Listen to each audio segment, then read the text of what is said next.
Café and Networking Podcast promotes successful business experts. I'm Tom Reaoch, known as the King of Networking, connecting people throughout the world from my podcast studio in Brazil. And today we talk with Reverend Cheryl Kincaid. She's joining us from Enfield, Connecticut. Reverend Cheryl Kincaid is a Presbyterian minister who studied marriage and family therapy. She is also a prolific author of 4 books. So Cheryl, why is it difficult to talk about family violence in Christian circles?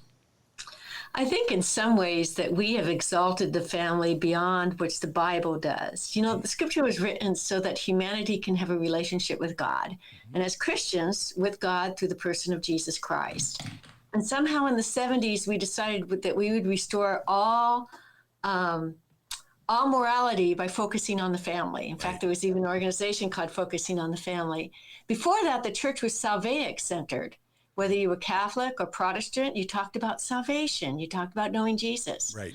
But suddenly we've taken a turn and said, no, the most important thing is the family. Mm-hmm. Abuse is difficult and it's painful and it leaves lifelong scars. And we've become codependent to abuse to save the family, I think, in some Christian circles. And when reality, when we think that salvation is the most important thing, and Jesus himself renounced sin whenever sin was, when it was in his spear. Right. In fact, he said, if your hand causes you to sin, cut it off. Mm. For it's better to be in heaven without a hand than to be in eternal fire with your whole body. And I think in some ways, there's people that would rather be in a type of hell by putting up with abuse than taking the step out of that hell into heaven. So I think there's an overemphasis on family unity and not enough emphasis on personal salvation. And I agree with you. And I think also what we underestimate is the fact that when we talk about violence or abuse, we generally think of the physical violence. We think of the black eye. We think of littered scars. But at the emotional level, that's happening. And it may not be seen.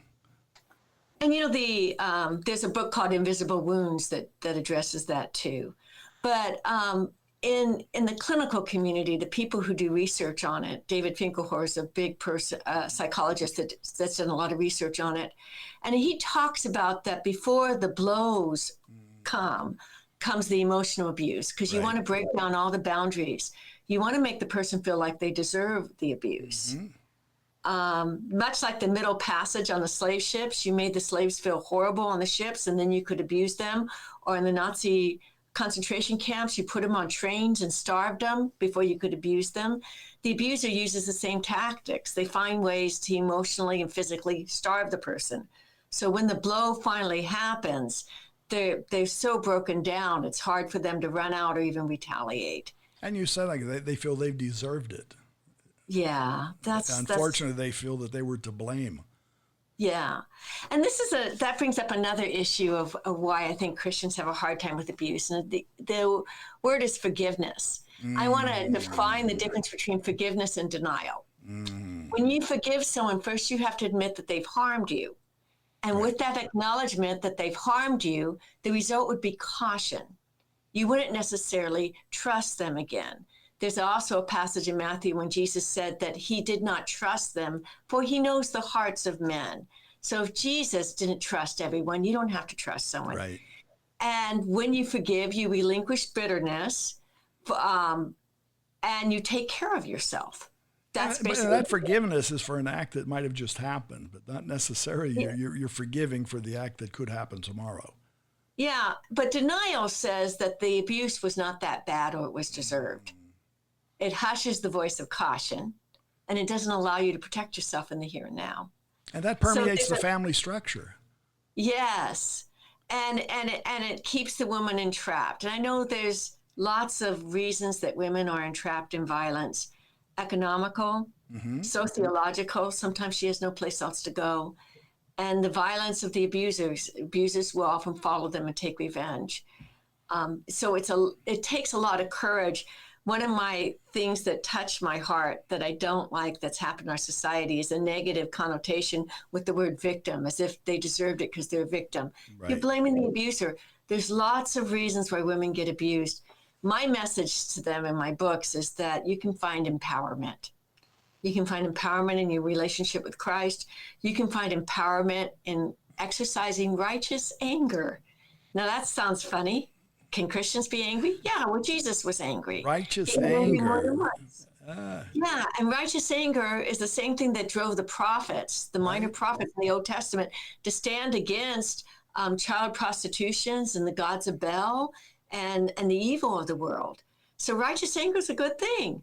You can in your righteousness, you can be angry, and you can get out of this, and that anger can empower you to get out of the situation. And what you're saying too is that the anxiety, the emotion that we feel, if we don't help that escape, and that may come out in the form of anger, it's worse for us. Then stress leads to other problems.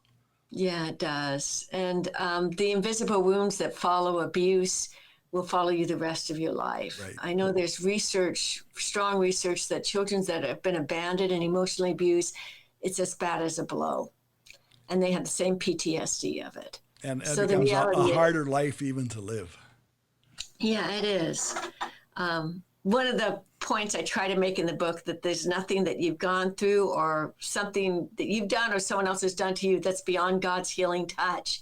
And I believe that. And I believe that Christ can intercede in the most difficult situations. But I also believe in the reality that abuse leaves lifelong scars. Right. And we need to understand that we are part of the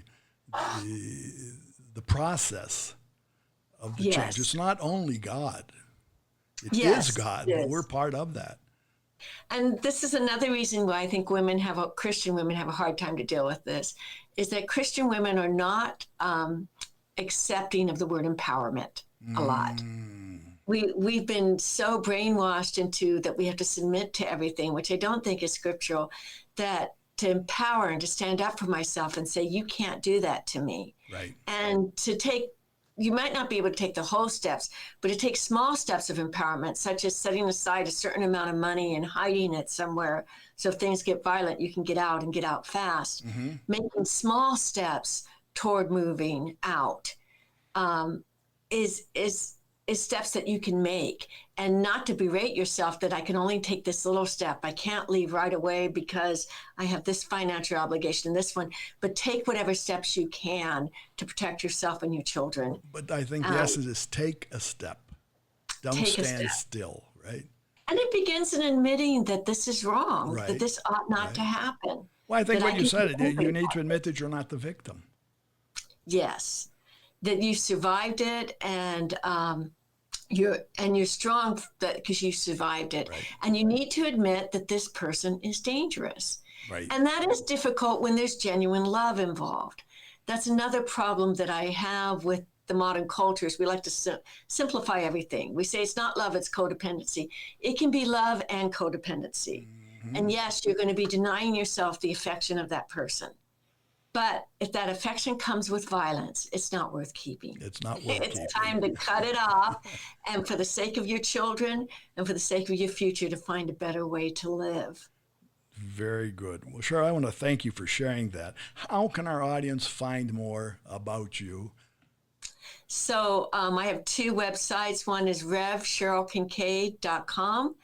And that's REV, and just my name, CHERYLKINCAID.com. The other is dickensandchristianity.com. And my books are listed there, as well as Amazon. And you can go to Amazon.com and you can go ahead and just type in my name, Reverend Cheryl Kincaid, and you'll find my books. Very good. Well, thanks again for being here and sharing your experience. Okay, thank you so much for having me. And again, for our listeners, it's Reverend Cheryl Kincaid. It's CHERYLKINCAID. You'll hear her sermons and find more about her books at her site, which is revcherylkincaid.com, or put in, as she said, her name, Cheryl Kincaid, on Amazon, and you'll be led right to the books. So thanks again, Cheryl. Thank you so much for having me again. And Café and Networking is brought to us by Focus MI Market Intelligence, an agricultural market research specialist in Brazil. More information at their site, focusmi.com. Talk to Tom, talk to the world. Thanks for listening. Until the next time here at Café and Networking Podcast.